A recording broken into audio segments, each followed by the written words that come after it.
This is Arthur Brown, Legacy Building. I am here today with a special guest. I know you guys always say Arthur every time you say you got a special guest, but get this. I have my oldest son here today. That's right. It took me a while to get him to come out and do this podcast with me. Better yet, I was able to get a loan from my 401k. He came down on his price. I think we agreed to what? No, we don't tell anybody. But he doesn't know I'm going to pay him in monthly installments, not all up front. Because if you know anything about this guy right here, he is good with money. I don't know where he gets that from, but he is really good with money. So welcome, Mr. Marion Brown. Thank you, brother. Appreciate it. Thanks for having me. Excited to be here. Thank you, man. I really am excited about this. We're going to dive into a lot of stuff, man. I mean, you're my oldest of 4 total. You're the only one of my children that actually grew up in Gary, similar to me. Mm-hmm. So we have a lot to talk about, a lot to dive into. But before we go there, tell the podcast people, the crew, the fam, a little bit about yourself, man. You grew up in Gary. Yeah. How old are you? I am 34, about to be 35 soon. Yeah, and he likes to party on his birthday, y'all. I do, yeah. He actually does better on his birthday than he does for Christmas, if you know what I mean. He enjoys it. So, Mr. Marion Brown grew up in Gary. Tell me a little bit, and a lot of people kind of know my story a little bit, Marion, but you know, one thing with the podcast, I always like to be transparent and just kind of tell people, because I think they gravitate to people's stories. They understand that every family is not perfect. They understand that we all go through trials, tribulations, being resilient, being persistent. And for me, always trying to stay humble as best possible. But tell us a little bit how growing up in Gary and how did it impact you at an early stage and so forth. So, yeah, that's a great question. So I would say early on growing up in Gary, it was definitely, I believe in the 90s it was a murder capital. So there's a lot of crime, a lot of violence. My elementary school was around the corner, so I'll walk to school pretty much every day. Next door, I lived in a duplex, so next door, my aunt with my other cousins lived next door. So it was nice to have that close family growing up, having that support system next door. Basically, in the beginning, it was me and my mom, and then my sister was born a little bit later, so just the 3 of us. So that was kind of his own dynamic. But I had a lot of family close. My grandmother also lived in Gary, Nana, my mom's mother, so was over there a lot. So it was kind of a lot of family, which was great. Grew up, I learned how to be, I guess I should say I learned that family is very important growing up in Gary, that you want to have that community to kind of help support you. And so it was good to have that within Gary. It was definitely a tough place to grow up, as I mentioned before, the crime, the violence, just the safety concerns of walking to school. I remember walking to school and seeing just fights break out in front of the elementary school, walking into school, walking from school. At that time, I need to cut you off. Yeah. And before we jump into that, I want to kind of clarify something. Marion's mom and me, we dated when I was very young, and you know, she eventually got pregnant, and eventually I knew at that point in time I was in college. I believe I was a freshman in college, and young. You know what I'm saying? And so for me, as Marion got older, I had to make a decision. Did I want to move back home to Gary, or did I want to move forward with my career? And we'll dive more into that. But I made the choice that I wanted to move on and understand what it was to be outside of Gary. And hopefully, you know, as Marion got older, you'll understand our story as we move forward. But getting back to the elementary side of it, Marion, you saw those fights. What would you say the dynamics was in terms of race at that particular elementary school? Was it 50-50? Was it 60-40? It was, I would say, 90+% Black, African American. There was not a lot of white people in Gary at all. It was mostly Black people. At that time in Gary. And so, yeah, elementary school, I mentioned that because, like, even on the weekends, like, that was a place to go hang out, play basketball, play football at the basketball hoop, at the football field, play on the jungle gym. So, like, whether you were going there during school hours or on the weekends, like, that's the place we all hung out as a friend group to go hang out around the school or around the neighborhood, playing basketball on the weekends. in the driveway, in the street with the hoops. So that was something that was also big against Indiana. So, you got to learn how to hoop out there, or playing football. So like that was, or playing tag, running through neighbors' yards. So, as a kid, I got a chance to kind of explore, even though it wasn't the safest neighborhood. As long as I got home before the lights was on, my mom was fine and okay with that. And then having older cousins too to look out for you, that also helped too. So, because on the weekends, I remember really didn't play play video games as I kind of got older, but really early on, I remember being outside all the time. Just not really being home on the weekends. You watch cartoons, eat a bowl of cereal, and then kind of go out and be gone for the day, come back, and then, have dinner. And then, of course, now as you got older, have more chores to do. But yeah, that's kind of how it was being raised in Gary. It definitely, like I said, the biggest thing was really just taught me the close-knit of family. And even when I moved out here, it was still really close with my cousins who felt more like sisters and brothers, because we were, anywhere from 1 year to 4 years apart in age. And so still have those close relationships with them to this day. So that was super important that I learned kind of growing up. What do you think? Because I remember when you started to visit me, probably 6 or 7 years old during the summer times. And I remember a lot of times, because I knew your mom did a great job raising you. Marion's probably one of the cleanest male individuals that you're going to ever meet in your life. And I have nothing to do with that, even though I clean, but Marion's next level. He's almost borderline, what do you want to call it? OCD? Yes. But yeah, definitely. But one thing that stood out with me with Marion, and when he was younger, he took to education at a very early age. And I think for me, since I wasn't that great scholar in terms of academics with my GPA, as you guys know, 2.4, I wanted to make sure, and any parent would know this, that you want your kids to excel better than their parents, if God willing, right? So I made it a point when Mary used to come out during the summer. I don't know if you remember, Mary used to get those little workbooks at Target and Walmart, and have you do that before we did anything as far as sports and so forth. And for me, as Marion got older, I knew he wanted to. I didn't know Mary was going to be 6'2". I'm 5'9". But this guy used to eat a ton. I thought he had worm or something. I didn't know what the hell was going on. But as he kept growing, I'm like, we got to get this kid in some sports. And during the summertime, really the only sport that he could actually do was probably track or maybe even baseball. And I remember the first time I signed you up for baseball, it was T-ball. And when I saw you out in the backyard, or not backyard, I saw you in the outfield playing with the weeds, I was like, okay, I don't think T-ball is going to work for this young man, because he's not focused on the game. So we're going to switch him over to something else. And trust me, you weren't the only one out there playing with the weeds, man. You weren't the only one. But we had to switch you to something else. And for me, if you guys know me, and my other kids, we all ran track. Of course, Mary ran track too as well. So he started running track during the summertime. But I always felt like I had to take him back home in August. What was that like, Marion? Going from being with your dad during the summer and your stepmom, even though we don't say stepmom, but your mom, and going back home to your mom and your family. How was that to you? Because I've never really asked you that question. It was definitely hard.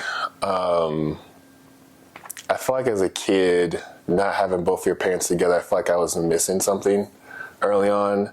And it was hard to really form a relationship with you and mom here, only seeing you all 2 times a year. So like not having as much quality time and kind of going back and forth was definitely hard. First, when I first came out, I remember just, it was the first time I came out traveling that young. It was definitely hard. But I think as I got older, I started to appreciate that, okay, I have 2 sets of parents, 2 moms, 2 dads.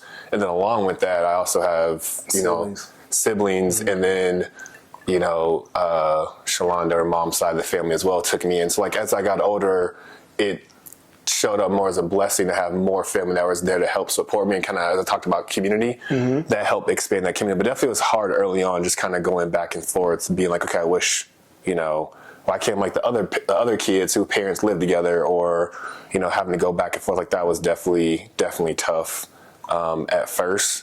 But I think, like I said, as I got older, I think I saw more of the value going into, really when I moved out here. I would say before that it was kind of hard going back and forth elementary, middle school.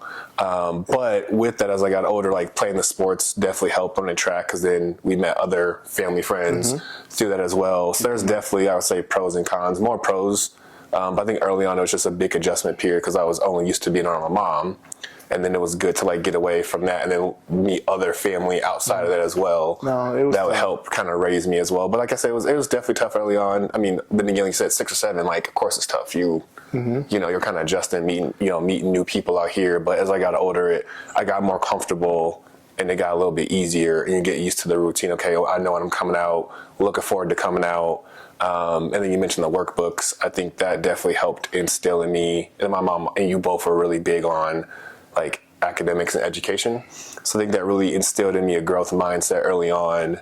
And I feel like I always had kind of a natural curiosity of learning and growing. And so I think that also helped that as well. Like, to learn as much as possible, no matter what the topic is, that kind of helped that as well too. So I'm gonna dive deep here for a moment, right? And we talked about this maybe for the first time, maybe, I don't know, 8, 9 months ago. And then for me, I'm still growing or evolving as a dad, a person, an individual. And I remember back to your 8th grade graduation. And we went back for your graduation, the whole family, right? And Marion, straight A's, honor roll, advanced classes, you name it. Marion was there. And me and his mom had a discussion about him coming to live in Colorado and getting out of Gary. Because Marion mentioned earlier, and if you remember any of my podcasts, you guys kind of understand a little bit about Gary, Indiana. And I knew Marion had the best opportunity for me and probably his mom at that point in time, in order to be successful where he wanted, or where we felt like he needed to be, that his opportunity was best served in Colorado. So me and his mom put a plan in place, and Marion didn't know about this plan. And the reason why we did not share that plan with Marion is because we felt like if we shared that plan with him, he would run out the back door and disappear for weeks. And we knew we had to we had to drive back to Colorado the next day. So we were like, we got to do this. But the more I think about it, Mayor, I just want to say I apologize because of that situation, because the one thing that stood out to me after we had this conversation about basically me and your mom saying, okay, Marion needs to go. And by the way, guys, Marion didn't know he was coming to live with me his high school years. He thought he was just going to come out like always during the summertime. But we had to figure out a way to get him to go, and maybe we could have did it a different way, but we didn't. And I know that was devastating for him. And the one thing I remember the most about this from 8 months ago, I thought about his sister. I didn't even register that he had a sibling at home, and she looked up to him. He looked out after her, and we kind of took him from that environment. So for me, it was tough. It was tough. And if I was in your shoes, I would be hurt too, right? And you think as a parent that, oh, he'll snap out of it, he'll move on. But you had feelings. You a mama boy? Yeah, you was a mama's boy. You was big time mama's Still boy. am. Yes, you are. Gonna take care of your mom, dog. But for me at that point in time, we knew that Colorado was going to be the best decision for you. Kind of talk a little bit about when you came out here and you started Grandview High School, because remember, guys, Gary is probably 95% African-American, and we're going to sprinkle in some Hispanics and a couple Caucasian, but for the most part, 95% African-American. Coming to Colorado, all of a sudden you're looking at Grandview High School, which was commonly what? Predominantly white. So before we go talk about Graham, I just want to go back for a second about the day I found out, and kind of what was going through my mind, how it's processed and everything. So the reason why it was also hard, because I felt like for once I felt like I was kind of stable. I moved a lot, as a kid with my mom and my stepdad Steve, and I remember being in Gary at Cooney from kindergarten to 3rd grade. That was my elementary school, by the way. Just want to say that. Yep. And then went to Homan Elementary from 3rd to 5th grade, and that was in Cherville. And then in 5th grade, moved over to Maryville. This is all in Northwest Indiana, by the way. So it's kind of like going from Aurora to Denver to, I don't know, like Wheat Ridge, like it's all within 20, 30 minutes. So went to Maryville for 2 years, 6th and 7th intermediate school, and then moved back to Gary 8th grade. So I felt like every 2 or 3 years I was moving to a new school, having to make new friends. And then I finally felt kind of comfortable going back to Gary, being the gifted talented program, going to Westside. I was planning on being on the track team. And then all of a sudden there's this massive bombshell dropped on you that you're moving to Colorado. And when you joke about running away, I legit thought about running away. Like I legit thought about, and I know my son just a little bit. And I remember, I think I told my mom this, or thinking like, you don't want me and that you want to give me away. And I know that broke her heart. And we also recently talked about this summer. And I know that was hard for her, and the sacrifice that she made and how hard that must have been to hear those words from me when I'm a 14-year-old, kid. I know that definitely hurt her. So her and I recently talked about that this summer. I just thanked her for that sacrifice and how hard that must have been for her to allow me to go out to Colorado. And so like that was kind of my mindset of like, it was definitely hard. Can I stop you right there for a minute? I want you to tell the audience, especially with the young kids, the ones that are in, say, middle school or high school or even college, and when your parents are trying to, well, what advice would you give to the parents, but also what advice would you give to that young generation not knowing what to expect when the parents are trying to say, hey, look, if you did it this way, if you did it that way, do they need to listen? Do they need to figure out a way to make it work for both of them? What advice would you give, knowing what the way you were dealt with at that moment? I think just having the conversation maybe beforehand, like before you had come out and say, hey, this is what's going to happen, right? And the decision, like your parents are going to make the decision, but like, this is what's going to happen. What are your concerns? What are you worried about? What are you fearful of? How can you make this transition as smooth as possible for you? Like it's, in the day, it was going to happen, right? Whether I wanted it to or not, but. Your mom could have been the type of person when she said, no, you're not taking my baby. He's staying here. I mean, honestly, she could have easily said that, and I would have been like, can't do much, right? So for her and me to have that incredible relationship where we put you first, right? You were first. It wasn't about me or her. I agree. About you. I agree. But I see what you're saying. Just far as like once you made that decision as my parents, okay, how do we now bring Marion in, get him on board, hear his concerns, make sure he feels like he's still going to be loved and supported throughout this process, throughout this transition. Correct. I think that would have been just helpful to have that conversation. I feel like there was never a conversation. It was like, you're moving, this was happening, go pack up your stuff. I don't think there was, I mean, I could be wrong. I don't know if there's ever really a conversation. Not with you, it wasn't at that particular time. About absolutely with what's like, because I think I came down and said, Marion, come downstairs, here's what's happening. And I was just in shock. Like, didn't have time to process it. And then immediately leaving that day, going over to Grandma Martha's house, and then leaving literally that night. Couldn't even tell my friends I was leaving. And then literally leaving the next day on a road trip to what, 3 states, 2 states, 3 states, going to, including Colorado. It's like, that was definitely hard. So I think just having more time to process that would have been helpful for me in the transition to kind of wrap my head around it and be able to kind of say my goodbyes to my cousins, to my grandparents, to my friends. Like I didn't have a chance to really say bye to anybody. It's like literally that day we left. Yeah. So and what I was getting at, Marion, more, and I appreciate you sharing that sincerely, because like I said, it allows me to understand a little bit more of what was going on at that point. And people need to understand, I just early 30s, right out my 20s. So I was still learning how to be a parent, right?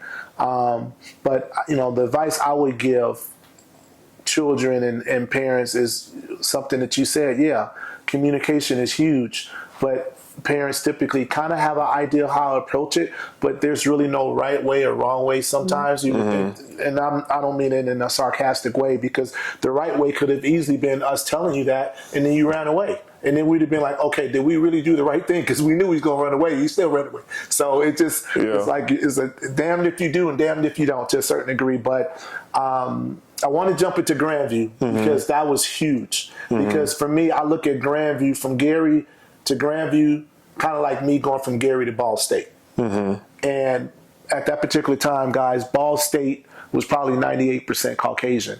And I will say this much, Ball State allowed me to adapt to what the real world would look like for me as I moved into my career. I think if I went from Gary to, say, another, say, a predominantly all-black college, I don't know where I would be at in life. I mean, don't get me wrong, I would still do my thing, be successful. That's my mindset, but it would have definitely been different, but it helped me out. How did Grandview help you out transitioning into the real world, Mary? I think academically, and it definitely helped prepare me. I feel like I had great resources in schools. I think it opened up also my eyes to a different world. For example, in Gary, people barely have cars, and then you get to Grandview and you have kids who are driving Lexuses and Mercedes and Beamers and Jeeps and Hummers, and it's just like, it was just a different world. I'm like, is this, actually real? Mm-hmm. Just the amount of money, and you just see like a different world. Like, okay, there's a bigger world outside of Gary that you can, I guess, attain. So it kind of helped motivate me, but it was also different and scary, because I know you asked about the good, but I'll get there in a second. But for me, the transition was definitely tough. Mm-hmm. Like you said, it was mostly Caucasian at the school. So, and then coming from Gary, the way I dressed was obviously, different. You stood out just a little bit. Yeah, just a little bit. And then, like, at the time, I had an accent still from Midwest about certain words that I said in the way I spoke. So kids would call that out. Uh-huh. Why you sound like that? Why do you talk like that? And then you would get looks because you're one of 10 black people in the school at the time. So that was definitely an adjustment for me. But I think what was definitely beneficial, I would say, was the academics, the professors.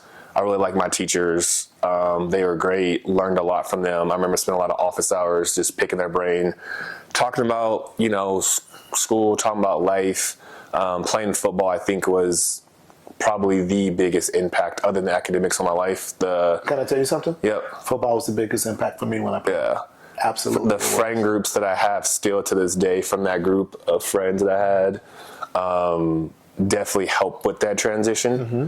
And I knew it would. That's the reason. I don't know if you remember this conversation me and you had driving in the car right before school started. You want me to play football? And I was like, I don't know if I want to play football. I was like, I don't know. I played younger, Pop Warner, but like going there, I was kind of like, okay, I'll run track, but football, I never really thought about doing it. And it definitely pushed me and challenged me in so many ways. Gave you a lot of confidence. Gave me a lot of confidence, help with communication, help with teamwork, help with discipline, help with, I would say the biggest thing, perseverance. Trying to make that, freshman team, which wasn't a guarantee. You're going to get playing time, you're going to start. Not knowing anybody. So just kind of that networking community of friends definitely helped, because the summer, as you talked about, before school started, it allowed me to meet people and have a friendship group. So when I started school, it was like me going in and not knowing anybody. Yeah. So we're gonna fast forward this to your senior year, because I thought your senior year, and don't get me wrong, all my kids have incredible high school careers you could sit down and talk to them about. But Marion started this bad boy off with, he had an ESPN game. You had two. You had two ESPN games. I remember you guys played in Carson, California too, right? Mm-hmm. I know you played against John Elway's son, the one ESPN game. Your football season was kind of so-so. Nobody expects you guys to do much to a certain degree, let alone you guys end up winning state, the first state championship football at Grandview High School. And the first boys championship at the school. What's that? Well, first boys championship. First boys, go ahead, get it all out. There you go. Go ahead. And then after they won state, 3 months later, remember Marion is a track man by heart. His 4x2 relay team not only won state, but they set the school record as well. So his senior and his mom was, glad that everybody's fan was in town, so they all got a chance to see him not only compete in track and field, but win a state championship with the 4x2 and set the school record, which was incredible. I want you to share this, because this is pretty unique, Mr. Brown. You took the ACT 3 times. Mm-hmm. Can you tell everybody what your score was those 3 times you took the ACT? 21. 21? 21 and 21. Every time. Every time. And what's the one thing you could tell this young generation in high school about taking tests like that, ACT, SAT? Does it define you as an individual? No, Your test not at all. scores? No, it doesn't really define you who you are. I don't think it also is a good indicator of how you're going to show up at college and prepare and work hard. It doesn't show your grit, your resilience, your dedication, your time management, your resourcefulness around, okay, if I got a problem, I know how to solve it. And so I think I learned that coming out here of how to solve problems, how to communicate, how to network, because I had to do that in high school. And so... Now, what was your GPA? I don't mean to cut you off. You had a 21. Tell everybody what your graduating GPA was. Oh, man, that's a good question. I'm trying to remember. 3.8? 3.8 was, 3.8 is what I had, yeah. And tell them the 3 colleges that you applied to. So I applied to University of Colorado Boulder. Got accepted. Morehouse, which is my top choice, HBCU down in Atlanta, and then University of Arizona. Got accepted to all 3. Yep. And I think you understand the reason why we chose Colorado. Yeah, because you have to do in-state school because of costs. You got more money. In-state, baby, you got more money. I did. And I ended up getting accepted to business school, which was huge because at the time, like Leeds was kind of starting to, and Leeds now is a top business program in the country. But at the time, like it was kind of up and coming. Michael Leeds had donated a bunch of money to CU. That's who it's named after. And so I remember getting accepting, like, you know what, you should maybe look into that because I wanted to do pre-med, as you remember. He's like, no, I'll stay in the business school. So I was doing both. So I want to elaborate a little bit on that story. So we talked a little bit about how cleanly my son is, cleanliness, how maybe he's borderline OCD, right? So when he told me, Dad, I want to be a doctor, right? I'm saying to myself, my son is smart enough to be a doctor. But as far as the blood, the guts, and all that stuff, now that's a whole next level. Let me see how that would work. And I remember kind of telling Marion, was like, okay, of course you're going to major biology, right? Is that what it would normally start? Biology or... Is med school would start off biology, right? Do biology or... There's a lot of different... Yeah, and I told Marion, if I remember, I mean, I could be wrong, man. I'm getting up there in age, brother. But I said, minor in business, because if medical or being a doctor doesn't work out, you have an opportunity to fall back. The one thing I love about Marion, and I wish more people, young people would do this, if they feel like that passion isn't there within that short period of time, listen to what your mind and your gut is telling you. And Marion, listen, I think maybe after the first semester or second? No, it was my sophomore year. Okay. I had, so why I switched my major to HR or business management was I had a professor, I don't know if we talked about this, he was an MD and a JD. I took a society, like ethics and society class where we talked about all the different healthcare systems. We talked about basically healthcare in America and internationally. And I would go to his office and just sit there and talk to him and pick his brain because he's one of the smartest people I've ever met. I mean, he was a lawyer and a doctor. I've never met too many people you find who have their MD and their JD. And so he basically would tell me now, because I want to become my own doctor, open my own practice. So I'd be like a family practitioner. That's ultimately what I want to do.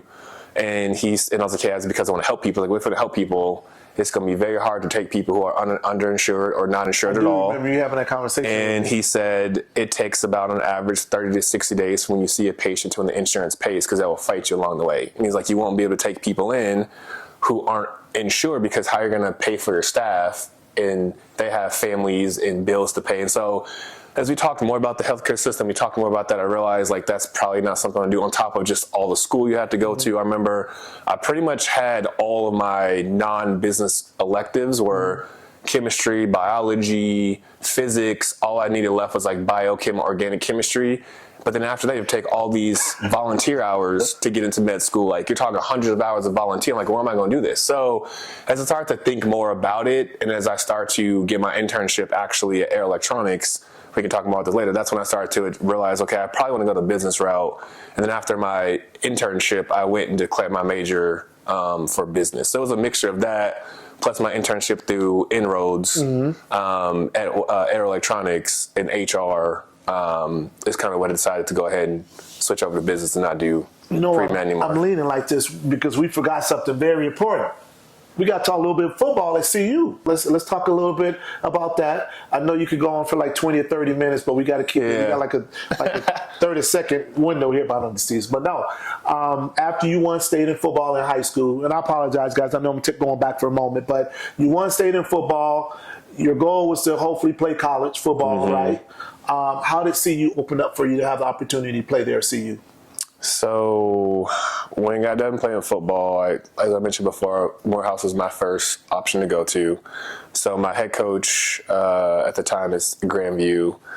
He got my film together, sent it to Morehouse, and then sent it to CU. Morehouse never got back, but CU did. And they were interested in making me a preferred walk-on. And so I ended up taking a trip actually when my mom and Steve came in town. And I remember that day vividly because I had the stomach flu and I was sick. And I was waiting for a long time for a visit to go up to CU, look at the campus, get a tour of the facilities, and woke up with the stomach flu, and I was sick. And I remember you asked me if I still wanted to go, and I was like, yep, I'm still going to go. So CU had interest in me walking on. And so I went up that day, and we all went up there and got a tour of facilities. Instantly fell in love with the campus, with the coaches that I met, with the facilities. I thought they were really nice, and decided, along with obviously the money, getting from the scholarship money from CU, kind of made that decision a little bit easier. And then being excited to actually go play, D1 football, which is something that I was dreaming about growing up with my cousin Nick. We would sit and watch all the Big Ten games growing up, and also, we were huge Miami fans growing up, University of Miami fans growing up. So so that was something that it was really exciting for me to be like, I didn't think I'd be able to get the opportunity. Do you think, and I'm just throwing this out, you think you would have been a pretty good track runner at CU if you would have chose track? Yeah, for sure. Yeah, I like to say that. Yeah, I know what. Yeah. I'm never gonna say you came to me later on in life and said, "Dad, I think I should have followed my track career just a little bit further." But that's okay, though, man. That's okay. Yeah, you had skills. Trust me, you still have skills to a certain degree. So it was good to walk on. It was definitely the hardest thing that I, at that time in my life, ever had to do. The workouts in the morning, the 5 a.m. lifts, plus the sprint workouts, was definitely hard. That was every day. Then you go to class. Then you're done at 2:00. And then you have... I'm giggling, guys, because I got to have Marion tell me this one story. I love hearing this story about Nate Soldier. I'm sorry, Marion, but you're going to have to tell this story. I will. I mean, yeah. So then, like, you would go into training or you would go into a film session. And then they call, training table, you basically eat. And then you would have, as a freshman, you had study hall. So you had so many hours of study hall, 6 to 8 hours per week, things you got to do. So basically from 5 a.m. to 8 p.m., that was basically your life every single day. It was definitely a full-time job. And this is before NIL. This is before you couldn't really work at all. There's a lot of NCAA rules and regulations about what you can and can't do, which I also learned as well. And people need to understand, it's not easy to get in CU. No. Not at all. No. When you were there, I want to say the percentage was there were more out-of-state students at CU than there was in-state. There was, yeah. Which means that people have money to go to CU. Yeah, most of the football team was Texas, California. That's what we recruited heavily. From the time we were in the Big 12, which we're still in now, but, went from Big 12 to Pac-12. At the time it was the Big 12, so you had Texas, Oklahoma, Missouri, CU, Kansas State, all the schools in Missouri. So... yeah, so you had a lot of recruits from Oklahoma and Texas. You had a few recruits who were in Colorado, one namely Nate Solder, who you mentioned before. So the story that I'll talk about is it's one of those days where you're doing those speed and agility camps, and usually you're partnered with receivers and running backs all together doing all the sprints and everything and the drills that you're doing. And this particular drill, you just got mixed up with everybody because it was the end of basically practice or the end of the sprint sessions or whatever. And I'm looking up and I'm running as hard as I can. I'm dead tired. I look up and I see an offensive lineman, Nate Solder, who's stride for stride with me, and I'm a receiver. I'm running. I'm like, he's the biggest, fastest dude I've ever seen. Went on to go play for the Patriots. I think he got 3 Super Bowls. Yeah, protected Tom Brady's blind side, protected Eli Manning's blind side. One of the most physical, athletic freaks I've ever seen, with little to no body fat. Was a beast in the weight room. And I believe he's from Colorado as well. Yeah. Super smart guy. One of the guys who actually studied and did science as a degree. I forgot wow. specifically what his major was, but he also studied and talked about eventually wanting to become a doctor after football. But I don't think he needs to. He made a lot of money. So, so amazing career. But yeah, so just the camaraderie of, once again, sports and football and the guys and business relationships also at CU helped give me that network of community. The guys are just so, even though I was a walk-on, I didn't know how it was going to go because you have guys who are 5 stars. We had, Josh Scott, who was a 5-star running back. And just a lot of guys just humble and just like whether you're a walk-on or not, they just treated you and respected you because you were on the team. There was no, people treated differently based off if they're walk-ons or based on their star level you were. Like they was just it was nice. Obviously there was people that got into it and there was fights in the locker rooms like every other football, but I felt like it was definitely a family. So I did that for about a year, and that was definitely I would say one of the highlights of being at CU. We're going to fast forward to when you graduated from CU. That was probably one of my proudest moments in my life, Marion, and I never really told you this, but because I couldn't believe how in the hell I would go to a graduation and snow outside. I'm still blown away by that. No, I'm just messing with you. But for you to be my oldest and for you to graduate with a business degree at CU was incredible. And it did snow that day. Am I right? Yeah. That was the bigger commencement. Yeah. It was the bigger commencement. It was outside. The business school one was crazy. The business school one the day before was like hot. Yes. And then the next day, Colorado, it snowed. That's Colorado for you guys, right? So Marion went on and got his degree, business. Eventually went to go work for a company, White Wave Foods, yep. Yeah, right out of college.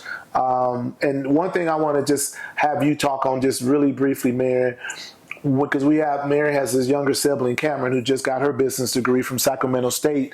And, right now she's still in the process of looking for a job. What advice would you give these new graduates from college? For trying to find a job? Correct. For me, it was definitely... Because you're in HR, by the way. Yeah. Marion, he's a HR... Tell me what your title is and what I'm sorry. Lead HR business partner at BPX Energy. So I work in HR. And I would say for me, the biggest advice I would say is networking. Like in college, I got my job, and most of the jobs I've got throughout my career is because I knew someone. Mm-hmm. And so for me out of college, the way I got my White Wave job was through my HR club. Mm-hmm. It was SHRM, Society of Human Resource Management Club. I met a HR director who worked at White Wave at the time and talked to her, had not even an interview, but just had a conversation. She's like, told her about my experience, told her about my internships at Air Electronic for 2 months, told her about my degree. And she said, we actually have an open, I think you should apply to it. And I'm like, whatever, okay. But she's like, no, I think you really should apply to it. Applied to it, and that's how I got the job. From that 30-minute conversation we had about my experience, and it's like she was almost interviewing me without me even knowing, mm-hmm. right? But didn't really feel like an interview. So I would say definitely networking. The Career Services Center at CU, I would remember being there a lot, applying for a lot of jobs, talking to professors, seeing what jobs they had available within network. I remember applying to a lot of jobs. So I would say it's definitely tough, depending on how the economy is. Yeah. When you graduate, that's probably number one. But I would say as far as what helps is definitely talk to your advisor, talking to your professors, developing a relationship before you even get to graduate. And for me, I would go to office hours and talk to my professors, get to kind of know them, what they do. Because a lot of professors have businesses or had careers before they started teaching. Yeah. They're not just professors. They had businesses they ran, and they worked for a long time and then started teaching. Okay. And so developing those relationships also helped as well with networking and connecting as well. Mm-hmm. And then I would say LinkedIn. I probably check LinkedIn more than I check Instagram and the social media. I'm always on there. So creating a great LinkedIn profile, which a lot of your career services will help you create a LinkedIn profile, making sure your resume is up to date, and then knowing how to interview and selling yourself and pitching yourself, having your elevator speech ready for when you meet. Like the person I met, her name was Carrie Patterson. She was the HR director at the time. And so like I had practiced, through inroads and through being in business school, like how to sell myself, how to do elevator pitch, have my resume quickly ready and able to give to her within the next 24 hours. So those things kind of prepared me for that moment of when I met her, not realizing it, that I was able to easily sell myself, talk about my experience, talk about the inroads program to be able to do that. Well, here's the deal. This podcast is called Legacy Building for a reason, right? So let's jump into educating this young group. I got a lot of questions for you, Marion, and I know we got a short period of time left, but we're going to take our time through this. So when you graduated from college, and I know there's conflict stories that's going on between me and you. I always felt like I remember you coming to me after you graduated, and you're like, Dad, I think I'm going to go ahead and just rent a place or something. That's exactly what I wanted to do. Yeah. That's exactly what I wanted to do. I didn't want to buy. You didn't want to buy. I wanted to rent. I wanted to either stay in Westminster because I was still 22 and wanted to go party in Boulder. And my office was in Broomfield. So, yeah, I definitely didn't even think about buying. Like, that wasn't even, because for me, buying was like, I'm going to be there long term. Yeah. That means I'm buying a house, I'm staying there forever. I'm about, so like for me, I didn't think about buying, like, I'll rent. Yeah, no, that's interesting. I didn't know a 22-year-old thought that way. Like, I'm staying here forever. Do I really want to buy? And I don't know if you remember the conversation we had, but I think I said something to the effect of, Marion, let's look at you buying. I would give you the points on buying that you could get down payment assistance, right? That would cover most of your closing costs. You buy a place, 10 years later, it might be worth double what you paid for it. The pros, it was really all pros. I didn't look at buying as any cons behind it. And I appreciate the fact that you believed in me as your dad to follow my advice, because a lot of children, they don't do that with their parents. They do what they want to do.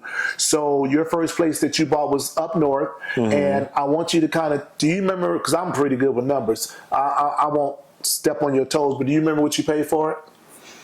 The first place? Yeah. I believe it was 163, 168. 163. 163, yeah. And what year was it? Do you remember, roughly? Like a 2013? No. I don't think it was that new. It was not 2013. You graduated in 12. Yeah, I feel like it was 2000. Next year. I think it was like in 2004 or 2005. No, 2013.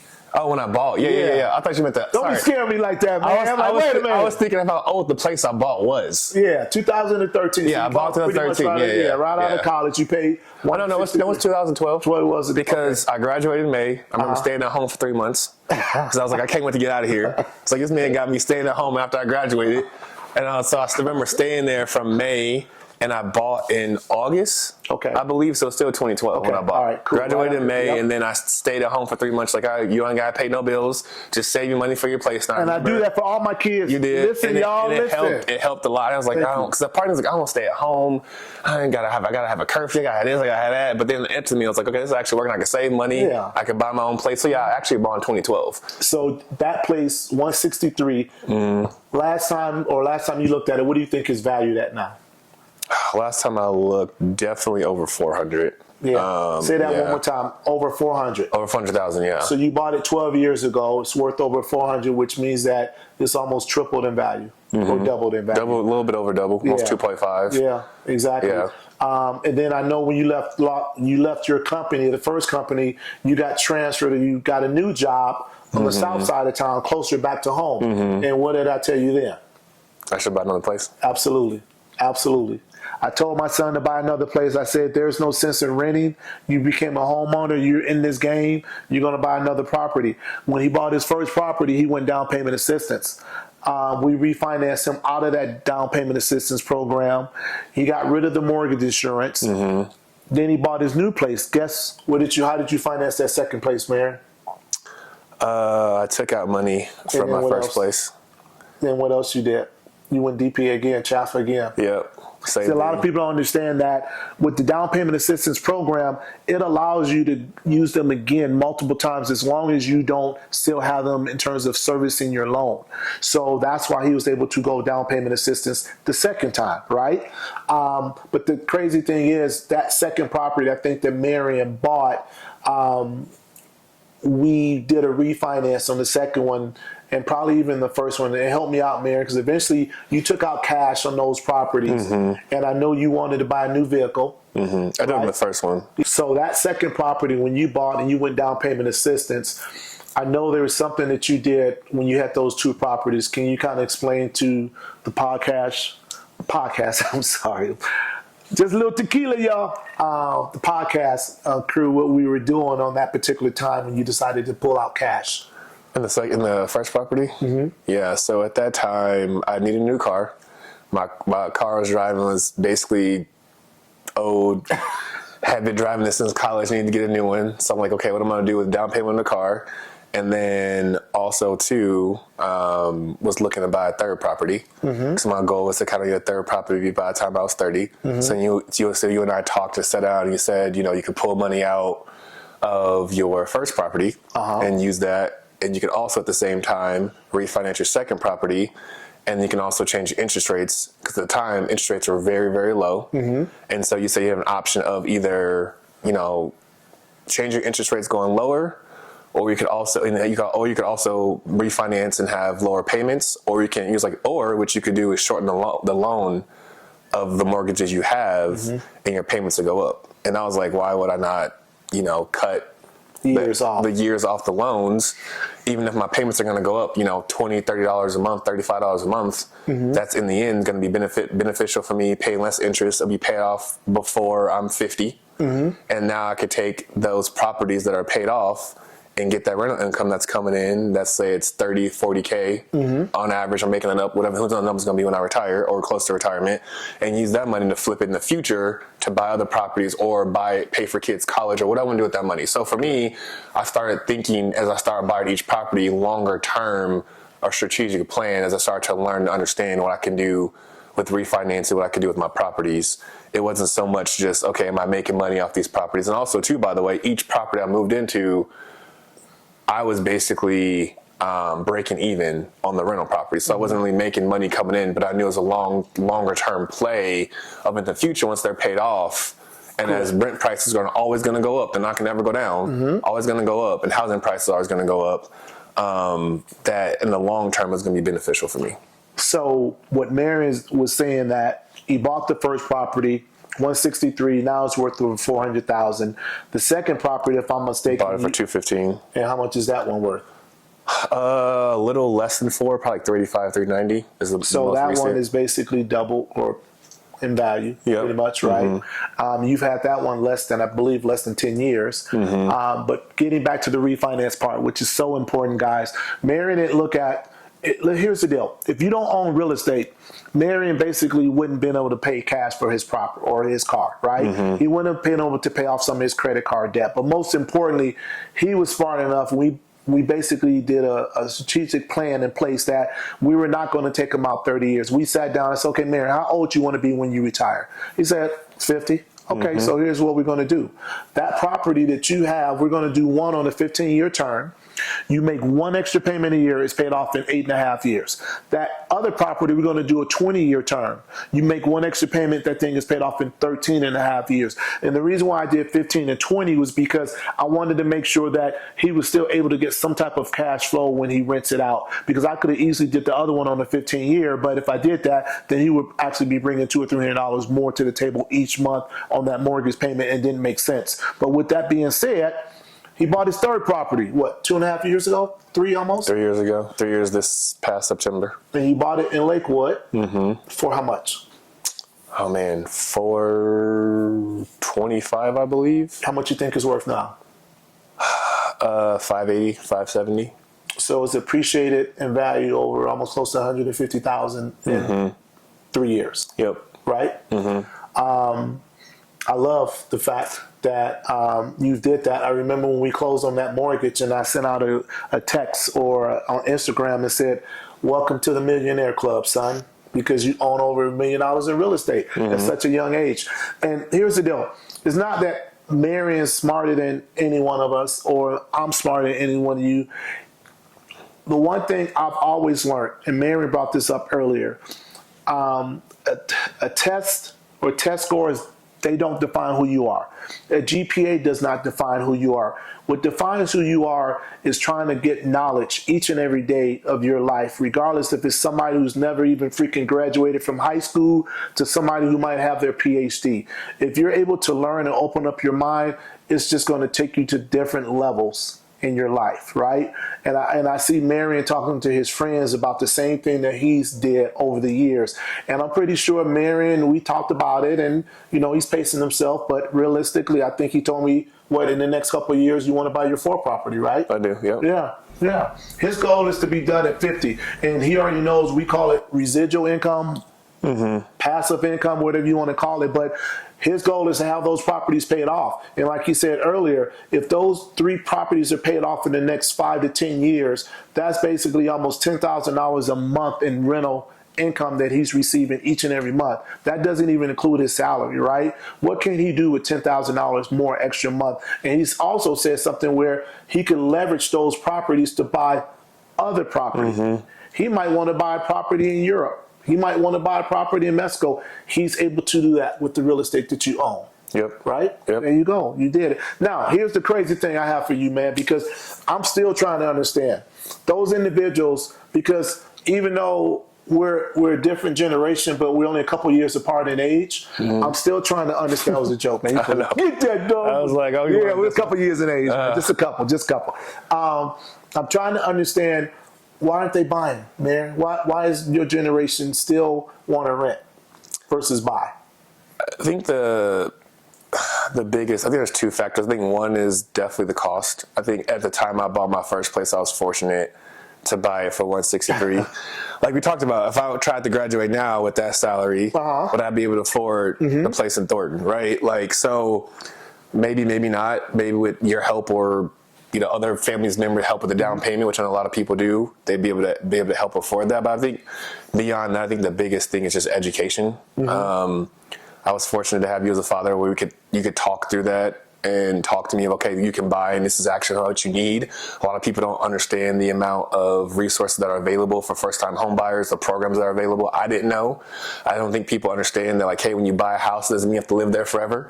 You could actually, it's no different than after a year, you live there, your lease is for a year. If you don't really like it, you can really sell it if you want to. Yeah. So, like, no different than you leasing an apartment for a year. Your lease is going to be for a year. Well, you don't have to live in the house. You don't have to live in the house or condo whatever you buy for a year. So it kind of helped open my mindset to what I can do with that property. So I think education is the biggest thing. Is just the first time home buyer programs. Actually, I remember so many times telling my friends, you actually only need 3 to 5% down to buy. Everyone thinks it's 20%. Yeah, and so they're like, I can't afford to buy if I got to put 20% down. I'm like, you have to put 20% down. You only need 3 to 5. Wait, what? Where do you think they get that from? They got to come with 20%. I think that's just like what's out there. I don't know if that's what they hear, they see. That's what the realtor's telling them. That's what it used to be. Yeah. I'm not sure, but they have in their mind is 20%. I think they get it from the parents, 20% down, because that's what the parents did. And most importantly, they want their child or children to have a lower payment. I get all of that. But like I posed a question to one of our good friends, Mr. Trey Cousins, he said, Mr. Brown, I want to be able to put down 20%, right? And I'm like, Trey, you're putting down 20%. Why do you want to put down 20%? Because I want my payment as low as possible. So I posed a question to Trey. What if I got your payment where it was $200 more, but instead of you putting all of that $35,000 down, you get to only put down $5,000. You get to keep the $30,000 in the bank. And get this, that $30,000 that you get to keep in the bank, if you feel like you're short on your $200 that you're over, hell, take $200 a month out of that $30,000. 2 times 12 is $2,400. Yeah. You still got almost $28,000 in that account. And get this, you might say, I want to keep $8,000 of the 28 and put the other 20 and invest it. And in 5 years, that 20 becomes 30. Yep. And your house just did what? Like yours, man, if we can appreciate it. Yep. Now he gets rid of the mortgage insurance. So there's different ways of approaching it. You brought something up earlier we talked about some time ago. Ultimately, you want to buy property where at, Marion? In the mountains. Yeah, Yep. I love it. That's one thing I've never did. Yeah. Why is that? I love the mountains. I think it's something that, like, as I've gotten older, I've appreciated just the nature and outdoors. Love to hike, love to do things outside. So I would love to get rental property up in the mountains. For me, especially now in 2024, you can kind of work remotely, you can work virtually. So it'd be nice to have a place to kind of get away when you need to. So no different than you buying your property in Tulum. So for me, the mountains, something I want to do is like my first kind of outside the Denver metro area is what I would love to do. And kind of closing a little bit, and this is the part, for us guys, it's not just about real estate, it's way beyond that. I just recently got married, $1.5 million life insurance policy, all 4 of my kids. And the reason why I did that is because in order for you guys to protect your assets, you got to understand that a trust is the way to go. No ifs, ands, or buts about it. And I preach this and I talk about this all the time, that when you're left generational wealth, I mean, what is generational wealth, guys? Let's be real. Is it just a ton of money that people leave you? I see it all the time, 24/7. People are losing their houses. They're losing all of that wealth because they're not educated on it. Because here's the deal. Once you receive that wealth, you got to be able to maintain it. You got to be able to grow it. And most importantly, you got to be able to protect it, right? So when I sit down to Marion and my children, we talk about it. The way my trust is set up is when God calls me home, he's the next man, and my daughter the next two in charge to make sure that they're going to carry that legacy onto their kids and their grandkids. Because if anything, you guys heard me talk about the Rockefellers and the Vanderbilts. I want my family to be the Vanderbilts of the world in the beginning stages, but the Rockefellers at the end. Because the Rockefellers to this day is one of the most richest families in the world to this day. So with people like my son Marion getting educated behind me and people that even his friends, he will tell you he's learned so much from his friends and they look up to him. Trust me, guys, they do. Once again, we're no different than these families out here. I grew up in Gary. Marion grew up in Gary. I didn't come from a strong educational background. Marion was pushed by his mom and myself and his stepdad and his grandmother. Love now, that's my girl. But anyway, that's a whole nother conversation. The last thing I want to ask you, Marion, is if I was to ask you, where do you see yourself 10 years from now? Where do you see yourself 10 years from now? Financially, spiritually? You gonna give me some grandbabies, man? You gonna give me some grandbabies? That's the plan. Okay. 10 years from now, hopefully on my 5th or 6th property. By then I'm hoping to be married with some kids so you can have some grandbabies. With a nice house with some land, some dogs. And, a nice rental property in the mountains. And, I'm hoping also to eventually, like we talked about, retiring at 50. So I won't be quite 50 yet, but, trying to figure out at that point, do I still want to retire at 50? Do I still want to work? Do I want to open up my own consulting firm? Because I've thought about that as well. Talked to some friends who I work with in HR about maybe open up, our own business later down the line. Kind of like Auntie Tish did with her HR business. I've talked to her a lot about that and picked her brain. So, I'll say definitely 10 years for me, the main focus will definitely be like, career-wise, I feel like my career is going to keep growing. It's going to take care of itself. But for me, it's really continuing to grow spiritually, and then eventually finding my person and settling down, having some kids, and kind of enjoying life, Absolutely. Take your time, man. And then the one thing I would say is never use the word hopefully, because if you manifest it, it will happen. Everything I have in my life, I manifested. I knew it was going to happen. I didn't know how it was going to happen, when it was going to happen. And I have people in my life to support me, and they built me up, and they make me feel confident enough that to do what I could do. So when I say the word hope, there's nothing wrong with saying the word hope, Marion, but I know you could do it. And the one last thing I will say is when you hear the word retirement, guys, it took me a while to understand what the true word retirement meant for me. And for me, retirement means that you control the narrative, that you get to decide if you want to go to work that day. You get to decide how much you want to work. You get to decide how much income you want to make that year. That's where I'm going for retirement, because honestly, I want to keep this thing going up here. I want to be hanging out with my grandkids and running 100 meters in 13.5 at 80 years old. So we'll talk about that later. 13.5, baby. But hey, once again, guys, thank you for tuning in to Legacy Building. This is Arthur Brown. You know how to track me down on my social media. That's my Instagram, Facebook, LinkedIn, YouTube. Thank you guys for checking in. Thank you, brother. Appreciate you having me. Love it. I love you, man. Love you too. All right, boy. Thanks for having me. All right. Thank you, guys.